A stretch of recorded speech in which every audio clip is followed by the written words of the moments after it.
So,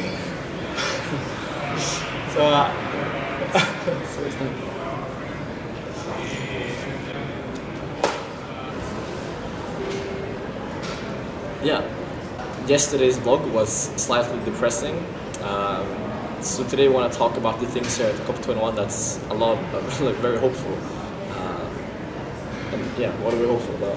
yeah, I really enjoyed your blog yesterday because it really reflected on my feelings as well. So it's kind of everything. I mean, I stole it from you. So. Yeah. Okay. Anyway, we kind of feel we're synced on the feeling. We feel the same. But I also feel like we shouldn't focus that much on the disappointments we're getting here, and maybe, I mean, there's also good things going on, and I am enjoying some of the events and some of these courses that we're listening to. So for instance, remember that first day, that eye-opener that we witnessed? There was the Climate Vulnerability Forum. I always feel that word. Climate Vulnerability Vulnerability Forum. Okay, I got it. Yeah, so yeah, it was that fucking crowded room. I don't know how deep even. It was tricky to get inside. Yeah, we sneaked. The guard was like turning away, and then Marcel was like, "Come on, guys!" And then we went inside. We had to sit on the floor because it was so full. And as we were sitting on this floor, in this group there's 40 countries, right? And a little bit more, 40 countries, but more. Yeah. But so the major ones here that are most vulnerable is Philippines, Costa Rica, and Indonesia, and their prime minister and presidents were all speaking towards the whole crowd about launching this new initiative that they had together. And as the president from the Philippines was speaking, there was a lot of rain and winds here at the Le Bourget.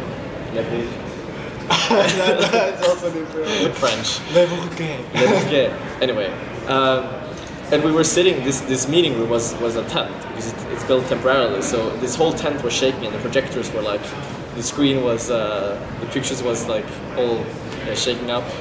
So you barely heard what the Filipino president was saying at sometimes. And I was like, I hope they understand now how the issues that these countries are facing with the effects of climate change. That there's more storms, and the storms are more intense. But yeah, what is this group doing that's so great? Yeah, so I mean, when I was there, I was like, whoa, this is so inspiring. These guys are showing the lead to all of the developed countries which are not doing any action at all, or it seems like they're completely stopped on climate action. So they were putting forward a super ambitious plan. So they had some food coming by. Is this for us? Is this room 2?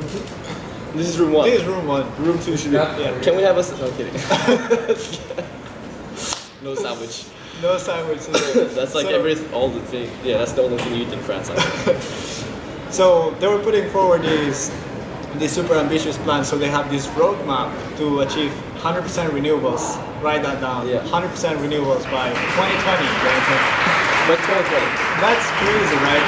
Imagine in 5 years turning all your energy production system into renewable energy. That's like that's insane. And then by 2050 they had zero carbon emissions. Zero carbon emissions by 2050, which I guess includes transport and all these things as well, not only generating electricity and power. That was really cool, and this has been really hyped. This is their goal. So like, I mean, they're really stepping up their game, which puts a lot of pressure on other countries. One other thing is the African group has a really ambitious plan for. We cannot disturb it immediately. The African group has a really ambitious plan. Right now, in Africa, they're generating 150 gigatons of electricity. Gigawatts, 100,000 gigawatts of electricity in outputs. Gigatons of CO2. They are the biggest polluter ever. Restart. The African group has pledged, or I don't know if they pledged. The African group has decided that by 2030? 2030. By 2030, in 15 years, they're going to add 300 gigawatts of renewable electricity. And to put this in perspective, is that Africa's current electricity output is 150 gigawatts. And they're going to add double that amount, this much, in just 15 years. And I mean, of course, Africa's economy is growing really fast, so I assume mainly all of the energy they're adding is renewable. which is and so I think that these vulnerable countries and African countries, they don't want to see themselves as the victims, the ones that are most affected by climate change. They want to change the roles, and I think they said this at the Climate Vulnerable Forum, that we were united in the fact that we're all vulnerable to climate change, but now we're united not in that, but that we're the ones moving forward fastest. Yeah, I think here it's also very interesting to put in perspective what being vulnerable means and what does this relate to the climate negotiations, because now we're talking about a 2 degree and a 1.5 degree target by the end of the century, and that really plays a role for these vulnerable countries. When we were at the Climate Vulnerability Forum, we heard from the Philippine president that gap between 2 degrees and 1.5 degrees could mean the life of 100 million people only by changing half a degree by the end of the century. Yeah. And within those 100 million people, most of them would happen to die in these very vulnerable countries. Yeah, so mainly in the global south. That gives a hint of what vulnerable means, and it's such a showcase of leadership to put forward a plan of adaptation and mitigation with so few resources, and they even assume that they're not going to get any finance from the global north. They were just putting forward that plan because they were doing it for their survival. And I think it was great that they were doing it regardless of what global north is doing. Yeah, and I think to put that in perspective, it's like 100 million lives until 2100. And I mean, if America would hear that, okay, IS or Daesh they plan to kill 100 million people by 2100, I mean, they would obviously do something about it. But here's the same thing, by just changing the agreement, that it would aim to 1.5 degrees instead of 2 degrees.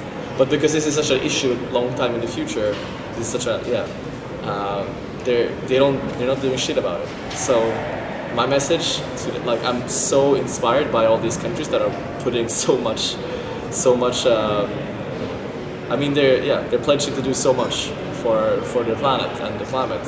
And I mean, while America and Europe and Australia and Japan and these delegations from the developed world are just trying to do as little as possible to postpone the process. So pressure on you guys, the politicians, a lot of pressure. Yeah, I completely agree with you. I think I'm super impressed and super inspired by all these people suffering in first person, seeing their population die, seeing their communities die, and still fighting and rising against it. And I think we should all learn about it. But there's always hope for climate action. And everyone can do something. Every action is needed. So we from the developed countries, we should learn from these vulnerable countries and start taking action now. Yeah. And how you learn about this? Today I interviewed one guy, my new friend from the Marshall Islands. You can see the interview if you click here. Yeah. I'll let you watch it. But his takeaway message in the end, when we asked him what can the Swedish people do for you, he answered one of the things was that we should, as an individual, you should lower your carbon footprint, because the more by doing that simple action to lower your impact on the planet, on the environment, you're actually helping him and his people survive. And I think that connection is so hard to see in this big ecosystem of the planet. So I think that was really cool. So yeah, besides America and developed country politicians, you can also do something. Lower your carbon footprint. But check out the interview as well. It's really cool. Are you happy? Yeah, I liked it. It's gonna be alright.